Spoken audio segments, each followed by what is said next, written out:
Eu creio que a igreja precisa redescobrir o que é o Evangelho. Não estou falando só da gente, não. Estou falando da igreja como um todo, sabe? Quando a gente vê certas coisas por aí, é um pouco assustador. E eu não me admiro porque as pessoas têm aversão à igreja, tem a tal da cristofobia, né? Tem até esse termo agora, cristofobia, que é uma fobia aos cristãos, uma fobia à igreja. E você vê esses ataques todos, e você vê um monte de coisa horrorosa acontecendo por aí, e você fala, nossa, mas que desrespeito, né? Que obscenidade, que isso e que aquilo. Mas quando a gente para olhar o que muitos irmãos estão pregando, estão falando, estão postando e estão comunicando por aí, não é de se admirar que as pessoas tenham aversão à igreja e, por conseguinte, aversão a Deus. Então, é tudo uma questão de ação e reação, não é? Você bate, uma hora as pessoas começam a bater de volta. Se ao contrário disso a gente amasse, as pessoas iriam começar a amar de volta.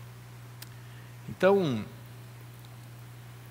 eu comecei a pensar, né, o que nós devemos fazer. Eu acho que a primeira coisa que a gente deve fazer é falar do que é mais básico, falar do que é mais importante. E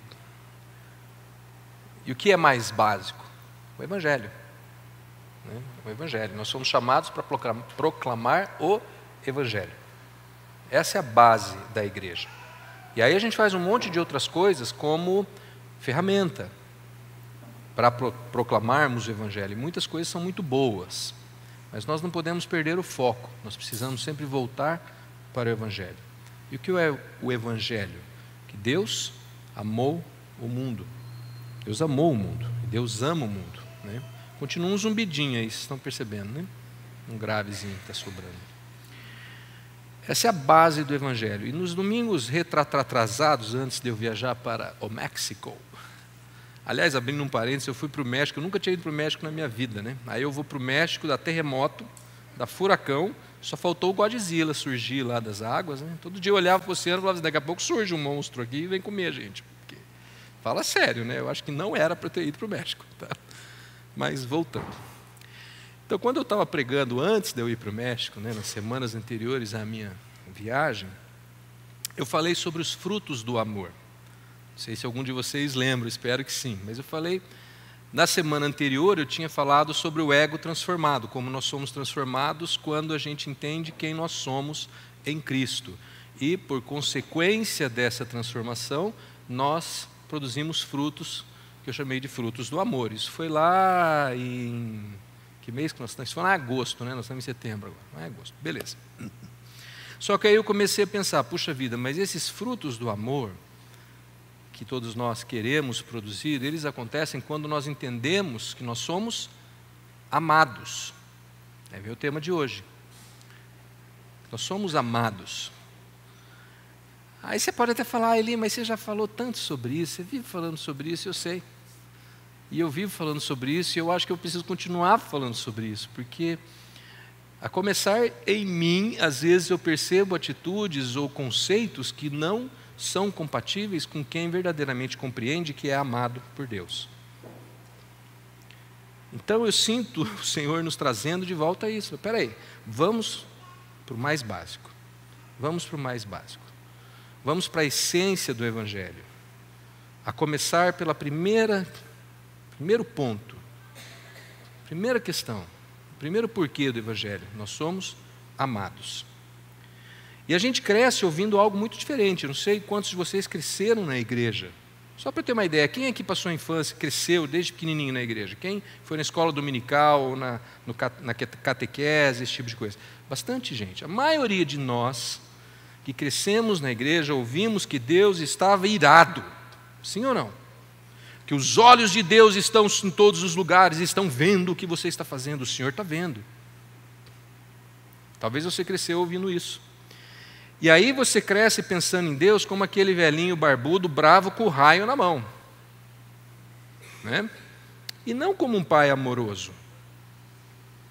Você cresce pensando em Deus como um daqueles deuses gregos, né, que a gente vê nos filmes, que tem um tabuleiro e o mundo é aquele tabuleiro e ele está com os outros deuses decidindo o que fazer com a vida dos meros mortais, se divertindo. Aí você tem dificuldade de entender que você é amado. Você cresce debaixo daquele discurso de João Batista: arrependei-vos, firme, ou ouvindo alguém falar: se você não, nananã, você vai para o inferno. Aí de repente você fala: puxa, mas esse Deus que me ama quer me mandar para o inferno? Que amor é esse? Que amor é esse? Um amor infernal, né? Então, para mim, isso é um engano, é um peso que o inimigo lançou sobre a igreja através de uma má interpretação do Evangelho. E isso tem atrapalhado muita gente. Tem colocado muita gente numa posição de antagonismo com Deus. Porque como é que eu posso amar um Deus que quer me condenar? E elas não compreendem que, na verdade, Deus não está irado. Pelo contrário, Deus nos ama com amor eterno. Deus nos ama com amor eterno. Meu amor não o abandonará. Minha aliança não se desfará. É eterno o amor de Deus para conosco. Ah, Eli, mas a Bíblia fala da ira de Deus, fala muito que Deus se ira. Claro, mas a Bíblia também fala que a ira de Deus é momentânea e dura só um instante. Dura só um instante. E essa ira de Deus é como a minha ira ou a sua ira. Quem tem filhos aqui sabe do que eu estou falando. Teu filho pisa na bola, você fica irado, você fica bravo. Com o quê? Com o que ele fez, com a atitude dele. E muitas vezes eu falo para meus filhos: essa sua atitude me deixa louco, mas eu te amo. E eu estou irado sim com a sua atitude, mas eu não deixo de te amar, você não deixa de ser meu filho, apesar da sua atitude. Então Deus se ira com o pecado. E é por isso que 2000 anos atrás Ele manda Jesus resolver o problema do pecado. E Jesus vem e faz aquilo que nós não poderíamos fazer. Ele assume a culpa do pecado e paga o preço. E Paulo explica isso perfeitamente em Romanos, porque aquilo que a lei fora incapaz de fazer, quer dizer, nenhum de nós poderíamos cumprir a lei. Por quê? Por estarmos enfraquecidos pela carne, ou numa outra versão, pela natureza pecaminosa, a nossa natureza de pecado, a gente não consegue cumprir a lei.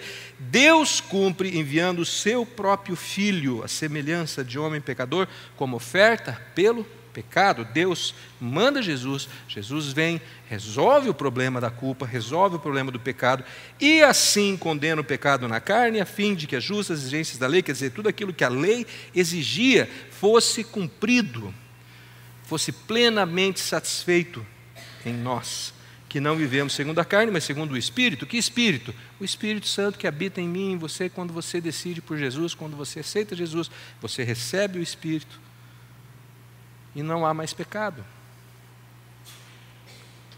Por quê? Porque Jesus cuidou disso, Jesus resolveu isso, Jesus levou o pecado do mundo, Ele cumpriu a lei, Ele cumpriu a lei, e com isso, Ele levou a ira de Deus de sobre nós. Deus olha para nós, Ele vê o Espírito de Jesus em nós, Ele vê a santidade de Jesus em nós, e Ele nos ama como você ama o seu filho, mesmo quando ele pisa na bola. Você fala: eu não gosto dessa atitude, mas eu te amo. Vamos lidar com essa atitude, vamos resolver isso, mas eu te amo. E é assim que Deus nos vê. E Ele faz tudo isso, sabe como?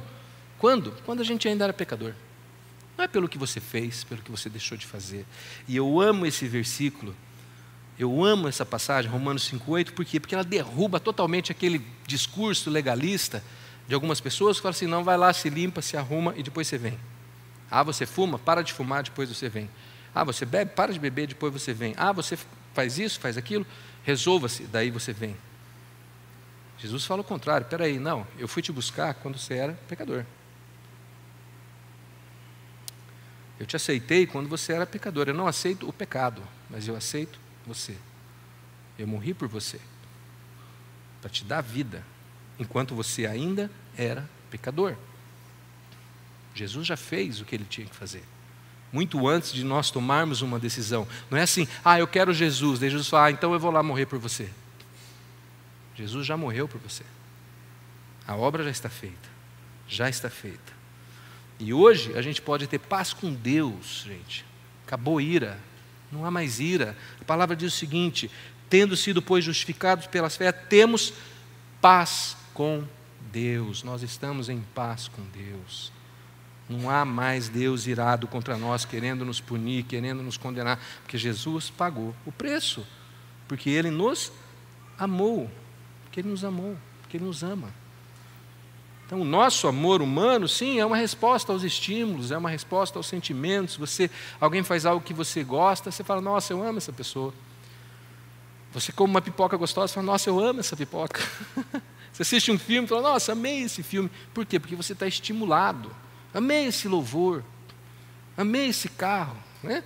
Nós respondemos aos estímulos. Deus não. Em Deus não há sombra de variação. Por quê? Porque Deus é amor. Essa é a essência de Deus. Isso é quem Ele é. É o que Ele é. Deus não nos ama porque nós somos bons, queridos e bonitos. Não tem essa. Ele fala assim, nossa, eu sou tão legal, Deus me ama por causa disso. Sabe por que Deus te ama? Porque Deus é amor. Porque essa é a essência dele, é a natureza dele. Então, seja você lindo ou não, bacana ou não, honesto ou não, Deus continua te amando. Não significa que Ele aceite as suas más atitudes, as suas más decisões. Isso é outra história. Mas Ele ama você. Ele ama você. E Ele me ama. Porque essa é a natureza dele. Esse é o maior motivo de Deus. Diferente do nosso amor, que é frágil e que é condicional, o amor de Deus, o que Ele é? Ele tudo suporta, Ele tudo crê, Ele tudo espera, né? Tudo sofre. Essa expressão de 1 Coríntios 13, 6, 7 é a experiência de Jesus por nós. É o que Jesus viveu por nós. Isso aqui não é um alvo assim, nossa, será que alguém... Jesus experimentou, Jesus ofereceu, viveu, demonstrou isso. Esse amor que se alegra com a verdade, que se entristece com a injustiça. Esse é o amor de Deus por nós. Um amor que nunca se acaba, que nunca se cansa. O meu amor, ele é volúvel. O meu amor não é incondicional. Porque eu me frustro, eu me irrito. Né? Você provavelmente também. Talvez alguns aí já estão mais elevados, já estão mais acima.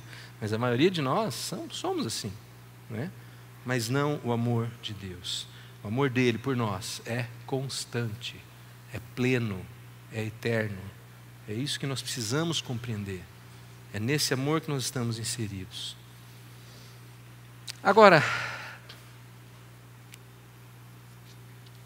ouvir isso te deixa feliz, te emociona, te deixa animado?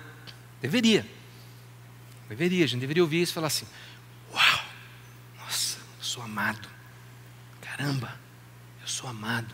Deveria deixar a gente assim, pilhado, arrepiado. Eu fico arrepiado, mas eu também fico arrepiado quando me falam num cheeseburger com cheddar e creme de morango. Então isso não significa muita coisa, tá? Mas a gente deveria ficar animado, né? Isso é conversa de gordo, né? Mas para algumas pessoas isso é meio forçado, que você fala assim, é tipo eu falar assim, férias no Caribe é tudo de bom. Daí você fala assim, uau, acredito, férias no Caribe deve ser tudo de bom, mas como eu nunca fui, então, não sei, né? Ouvi falar. Algumas pessoas ouvem falar, mas não experimentaram. Não tem essa experiência. E aí eu estava olhando na palavra e descobri um cara que eu acho que é mais ou menos assim, que é Jó. E muita gente olha para Jó e fala assim, nossa, eu queria ser como Jó. Eu não. Porque Jó é bem isso. É um cara bom, um cara honesto, um cara íntegro, um cara digno, mas totalmente desconhecedor do amor de Deus. Um cara que não tem intimidade com Deus. Um cara que não conhece a presença de Deus. É um cara que acha que tudo que ele tem é fruto da sua própria atuação. Ele acha que tudo que ele tem é fruto das suas obras. do que ele fez corretamente, do seu merecimento. Nós merecemos alguma coisa? Será que há em nós algo que nos faça merecer alguma coisa de Deus? Ou Ele nos dá tudo por sua graça? O que nos faz merecer o amor de Deus, sabe o que é? O amor de Deus. Mas isso é um paradoxo. É um paradoxo. É o amor de Deus que nos faz merecer o amor de Deus. Nós recebemos o amor porque Ele nos ama, e ponto final. Não é o que a gente faz. E Jó não compreende isso. E quando as coisas vão mal, quando as coisas vão bem, ele toma o crédito, fala, não, é que eu sou o cara. Eu faço tudo certinho, até emagreci. Né? Quando as coisas começam a ir mal, ele... O que está vendo? Por que eu fiz para merecer isso? Porque eu faço tudo certo. Por que isso? Porque eu. Aí chega um amigo dele, Eliú, que é quase eu, né? É eu mais um, né? Eliú, e confronta Jó e dá uma apertada em Jó e confronta o suposto conhecimento de Jó, e ele fala o seguinte: Jó, essa é a versão da mensagem, tá? A mensagem ela é bem pop, né? Jó, você não vê que Deus quer livrar você das garras do perigo? Não percebe que Ele quer levar você ao ar livre para festejar à volta de uma mesa farta? Jó, você não está vendo que Deus quer te libertar? Deus está querendo te libertar, cara, do teu orgulho, da tua autossuficiência, do teu ego, do teu eu. Deus quer te libertar, Deus quer levar você para a liberdade, para o ar livre. Deus quer te levar para a fartura. E aí ele completa com o que eu creio que é um prenúncio das boas novas do Evangelho. Lá no capítulo seguinte ele fala: Jó, acorda, você está me ouvindo? Considere as maravilhas de Deus. Considere o que Deus tem feito. E aí ele continua e fala: olhe para as estrelas, olha para o raio que ilumina uma noite de chuva, suba na montanha, olha lá de cima, veja tudo o que Deus está fazendo. Considere as maravilhas de Deus. Não dá para entender tudo isso, Jó, e você está achando que você é o cara. Jó, nesse momento, para mim, ele simboliza a lei. Fazer tudo certo para ter algo em troca. Cumprir todo o protocolo para receber o favor de Deus. É colocar eu no centro e achar que eu determino o que Deus vai fazer na minha vida através das minhas obras, através do meu merecimento. Jó não compreende a graça. Alguns anos mais tarde, a cruz vem e destrói tudo isso. E Jesus vem e fala: acabou. Sabe o que significa? Sabe o que a cruz significa? A cruz significa que Deus se importa, que Deus nos ama, que Deus está disposto a pagar o preço da reconciliação. Ele fez o que precisava ser feito, sabe? A cruz é a cura para qualquer dúvida que a gente possa ter sobre o amor de Deus. Se você tem dúvida, será que Deus me ama? Lembra da cruz. Deus te ama. Porque eu não daria um filho meu por vocês. Sinto muito, gente, estou sendo honesto. Talvez você entregasse algum filho seu por mim, mas foi isso que Deus fez. Foi isso que Deus fez. Essa é a cruz, o significado da cruz. E eu acho que se Eliú tivesse aqui hoje, aquele amigo de Jó, se Eliú tivesse aqui hoje, ele ia falar: João, Pedro, Maria, Elô, Annelise, Luiz, Cristina, Luciano, Gabi, Heitor, Júnior, Anne, Celso e todos os demais, você está me ouvindo? Considere a maravilha da cruz. Considere a maravilha da cruz. Considere a maravilha daquilo que Jesus fez na cruz. Considere essa reconciliação, considere esse amor, considere essa volta.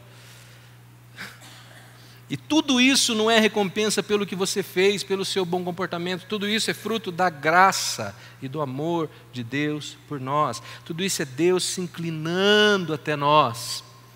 Quem tem filho pequeno aqui, pequenininho, vocês, ô louco, Ricardo, como tua filha está grande, cara. Assustei, falei, meu Deus. Quem tem filho, Aloísio e Thay, vocês vão conversar com a Helena. Aloísio, como é que você faz? Helena, vem aqui falar comigo. Suba numa cadeira, Helena. Aí a Helena pega aquelas escadinhas que dobra, né? Desdobra a escadinha. Sim, papai. É assim que você fala com ela? Ou com a Thay, né? Desculpa aí, eu não podia perder essa. Como que você fala com elas? Vem cá, meu amor. Não é assim que você fala com a Helena? Thay nem tanto. A Thay ele pega no colo. Né? Não é, Celso? Não é assim? Você conversa com a Ana Clara? Ela já não está andando ainda, né? Já está andando? Ixi, eu estou atrasado, hein? É assim que você conversa com ela ou você manda ela subir na escada? Vem cá, Ana Clara. É assim que Deus conversa. Isso é a cruz, gente. Isso é Deus conversando com a gente. Ele não falou, suba na escada, se aperfeiçoe. Muitas religiões falam isso. Se aperfeiçoe.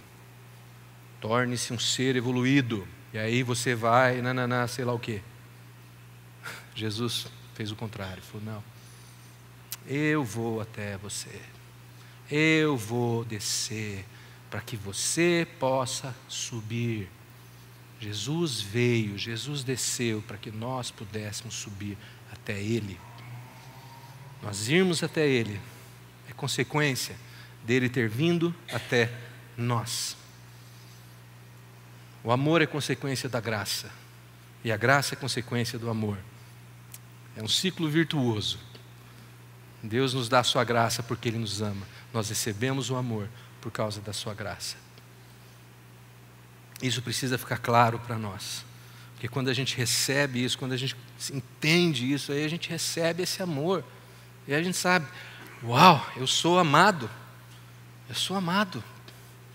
E tem um monte de coisa que eu faço achando que eu tenho que fazer, e um monte de atitudes que eu tenho porque eu não me sinto adequado, e um monte de coisa que eu acho que eu tenho que fazer para agradar fulano, beltrano, ciclano, e de repente eu penso, eu não preciso nada disso, porque eu sou amado por Deus, eu sou livre, eu tenho o que mais importa na minha vida, e agora eu posso sim dar os frutos do amor, aqueles frutos que Deus quer que eu dê, mas não porque eu estou seguindo a Jó, não porque eu estou pensando como Jó, vou fazer tudo certo para ter a bênção, não, mas porque eu estou seguindo a Jesus, e estou recebendo o amor dEle, e eu paro de tentar impressionar a Deus, e começo a me impressionar com Deus, e a contemplar tudo que Ele está fazendo, e as maravilhas da cruz, e as maravilhas da natureza, e da criação, e de tudo mais, e falar, uau, o meu Pai é poderoso, e Ele faz coisas incríveis,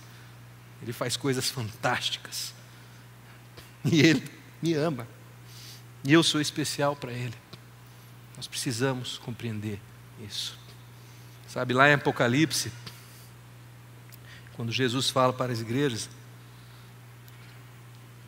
Ele fala algo muito importante para a igreja de Éfeso, muito, muito, muito importante, está lá no capítulo 2, veja, a igreja de Éfeso era uma igreja muito ativa, era uma igreja que fazia muitas obras, tinha muitos ministérios, e eles cuidavam das viúvas, e talvez eles tivessem hospitais, e creches, e cursos, e sabe lá mais o quê, e um monte de coisa, e eles se achavam muito importantes. Aí Jesus, naquela revelação, Ele fala, olha, legal tudo que vocês estão fazendo, eu estou vendo que o trabalho de vocês é muito árduo, e vocês são muito bons nisso. Acho bacana que a expressão lá é trabalho árduo, quer dizer um povo que trabalhava pra caramba. Mas aí Jesus fala, só que vocês deixaram o primeiro amor. Vocês fazem muitas coisas que são boas, mas o mais importante vocês não fazem, que é amar. Vocês deixaram o primeiro amor. Vocês deixaram o primeiro amor. E aí Jesus os desafia a voltar. E Ele fala, voltem. Volte. Volte ao primeiro amor. E eu acho isso assim muito, muito, muito bacana, porque Jesus não fala assim: volte às suas obras, volte ao seu bom comportamento, volte à sua doação, volte a dar mais dinheiro, volte a fazer isso ou fazer aquilo. Jesus não fala nada disso. E talvez a maioria das coisas que a gente coloca numa lista do que uma igreja deveria fazer, Jesus não fala. Jesus só fala uma coisa: volte ao primeiro amor. Volte ao amor. Volte ao amor. Esse povo, eu tenho certeza que pensava que fazia tudo certo, que nós estamos fazendo um monte de coisa. Estamos causando um impacto. E eu acho que quando eles recebem essa palavra, se eles receberam essa palavra, não sei como é que foi a história, essa carta chegou até eles, como é que foi, mas, que decepção. Eu achei que a gente estava com tudo em cima. Mas Jesus está falando para a gente voltar a amar. Voltar a amar. É mais importante do que qualquer outra coisa que a gente possa fazer. Compreender o amor, entregar o amor é mais importante. Todo o resto tem que ser fruto disso. Tudo que a gente fizer tem que ser fruto do amor. Eu falo muito isso para os meus filhos. Meninos, a gente não toca no louvor por obrigação. É o meu ministério. A gente não arruma cadeira por obrigação, porque alguém tem que arrumar. A gente não chega cedo por obrigação, porque alguém tem que abrir a porta. A gente faz tudo isso por amor. Ou é melhor não fazer? E eu falo isso claramente para eles, correndo o risco de ouvir deles: então eu não vou mais fazer. Mas se assim eles decidirem, assim será. Porque tem que ser por amor, senão nós vamos ser igual àquela igreja de Éfeso, que depois vamos ouvir falar: muito legal tudo que você está fazendo, só tem um detalhe, não tem amor, então não vale nada. Aí eu falo: caramba, eu perdi 20 anos da minha vida, perdi 10 anos, 15 anos, sei lá quantos anos da minha vida eu perdi fazendo algo, achando que eu estava fazendo para Deus, e descobri que não, que eu estava fazendo para o meu ego, porque eu queria estar no palco. Ou eu queria fazer porque alguém pediu e eu queria agradar o fulano. Ou eu queria fazer porque... E Jesus está falando: meu querido, só tem uma razão para você fazer as coisas: amor. Amor. Volte para o amor. Volte para o amor. E não pense que Deus vai te amar mais ou menos se você faz mais ou menos. Essa é a outra mentira que é propagada por aí. Você tem que fazer para ser amado, você tem que ser para ser amado. Não. Deus te ama da mesma forma. O amor de Deus é o mesmo quando você não fazia nada, e vai ser o mesmo quando você fizer 1000 coisas. Porque Ele não te ama pelo que você faz, Ele te ama por quem você é. E uma vez que você recebeu Jesus, você é filho, e Ele olha para você como quem olha para um filho. Eu amo meu filho, independente do que ele faz. Eu me decepciono às vezes quando ele não faz nada. Claro, chega em casa, chegamos do México, cadê a Carla? Chegamos do México, tinha comida azeda em cima da mesa, né? Cocô de gato no banheiro. Você fica frustrado, sim ou não? Claro que fica. Pô, você entra no banheiro, tem cocô de gato no banheiro, mas, o que está acontecendo? Mas você deixa de amar o seu filho? Não. Continua amando. Vocês estão entendendo, gente? Voltar para o amor. Deus não nos ama mais ou menos, porque nós fazemos mais ou menos. Ele nos ama com a mesma intensidade sempre. E Ele, como a gente viu no começo, já te amava quando você era pecador. E quando a gente mergulha nesse amor, aí as coisas começam a ser transformadas, e a nossa vida começa a ser transformada, e aí a gente deixa de ser pecador e vira santo, a gente deixa de ser preguiçoso e fica ativo, e a gente deixa de ser odioso e fica amoroso, e tudo muda. Por quê? Porque a gente deixou de ser criatura e passou a ser filho. E aí as coisas mudam. E como Paulo, que um dia perseguia cristãos, queria matar todo mundo, no outro dia ele declara o quê? A vida que agora vivo no corpo, vivo-a pela fé no Filho de Deus, que me amou e se entregou por mim. A vida que agora eu vivo pelo Filho que me amou. Que me amou. Ele não me convenceu, Ele não me obrigou, Ele me amou e se entregou por por mim. Nós precisamos ser capazes de falar isso. Eu vivo pela fé do Filho de Deus que me amou. Nós precisamos aprender isso. E ser capazes de falar isso. Deus me ama. E ponto final. A vida está difícil, as coisas estão ruins, estou com problema na escola, estou com problema no trabalho, minha conta está descoberta. Mas Deus me ama. E eu vivo nessa confiança de que Deus me ama. Então eu preciso te perguntar hoje, quando você pensa em Deus, você pensa num pai amoroso que se ajoelha para conversar com você, ou você pensa naquele Deus segurando o raio, com a barba comprida, com aquele olhar de... Como você visualiza Deus? Sorrindo para você, feliz em te ver, ou sério, sisudo, porque eu sei o que você fez ontem, Luiz. Estou de olho em você. Estou brincando, viu? Não sei não. Mas a Terezinha sabe. Como você visualiza Deus? Você está convencido que Deus te ama mesmo quando você pisa na bola? Você está convencido disso? Que mesmo quando você escorrega, Deus te ama? Ou você acha assim, ai, nossa, agora eu fiz algo errado, caramba, interrompeu, não vou conseguir falar com Deus, Deus não vai mais me ouvir. Eu tenho que fazer 40 dias de jejum, de penitência para... Você está convencido que Deus continua te ouvindo, mesmo quando você pisa na bola? Deus continua te amando, mesmo quando você pisa na bola?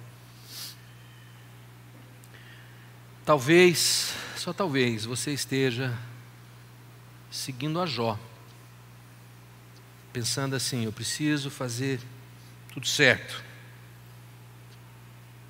Eu tenho que ser dedicado, esforçado, trabalhador, para eu ganhar o favor de Deus, para eu merecer o amor de Deus. Sim, você precisa ser honesto, fiel, trabalhador, porque você ama Deus e você quer agradar ao seu Pai Celestial. Mas não para ganhar o favor dele. Talvez você acredite nisso, acredite no que Jó acreditava. Talvez você seja um seguidor de Moisés, um ícone, um homem de Deus, pai da fé, mas calcado aonde? Na lei. A lei. Cumpra a lei, ou queime no inferno. Apesar que no Velho Testamento eles não falavam muito de inferno, né? Mas cumpridor da lei. A lei não tem como a gente cumprir sem Jesus. Se esse for o seu caso, permitam a minha liberdade poética, eu fiz um novo versículo para a Bíblia. A minha versão de Jó.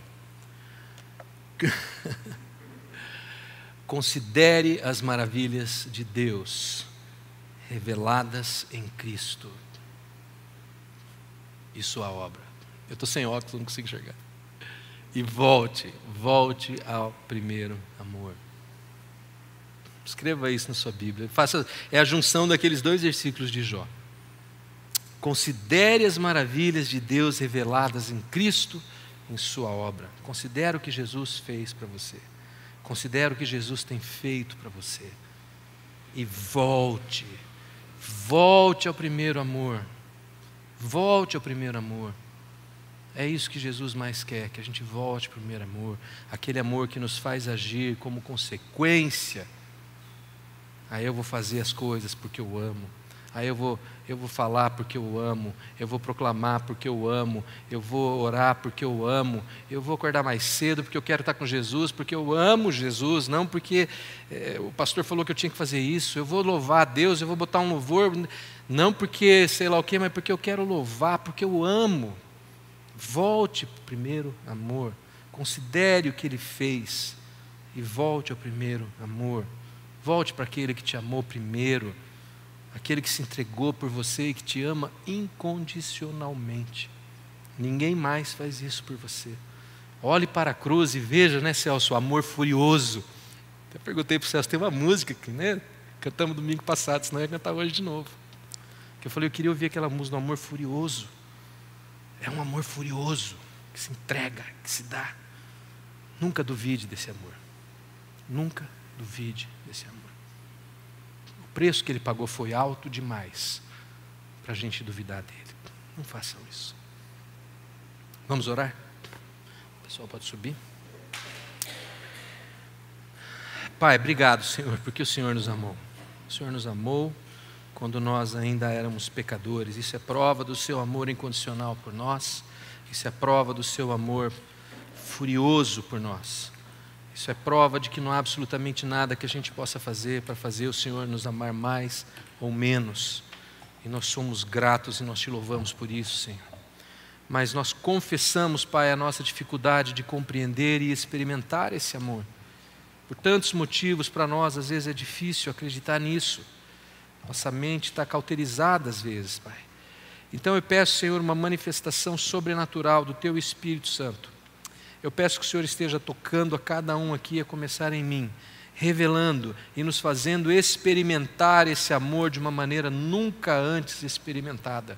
Que a gente possa ter uma absoluta convicção daquilo que o Senhor fez por nós e do quanto o Senhor nos ama. E que tudo que a gente fizer daqui para frente seja fruto desse amor. Fruto desse amor. E não fruto de um legalismo barato ou de uma falsa crença no merecimento que nós não temos. Mas sim fruto do seu amor entregue por nós e do seu amor que flui através de nós, Pai. Em nome de Jesus, que as pessoas possam olhar para nós e ver pessoas que amam, não de uma maneira normal, não de uma maneira comum, não de uma maneira banal ou fútil ou sensual, mas que elas possam olhar para a gente e ver pessoas que amam o amor de Deus, o amor incondicional, o amor que transforma, Pai. Em nome de Jesus. Tua palavra diz que se não houver amor, nada adianta, nada tem valor. Nós não queremos ser assim. Nós queremos ser pessoas que fazem coisas de valor, que fazem coisas que fazem diferença, Pai. E sabemos que tudo isso depende do seu amor. Então, Pai, em nome de Jesus, faz o sobrenatural nas nossas vidas e nos encha, nos inunde com o seu amor, Pai. Faça-nos compreender isso, não no nosso intelecto, mas nas nossas almas. Enche as nossas almas, Pai. Em nome de Jesus. Em nome de Jesus. Nós te agradecemos e nós te clamamos. Amém.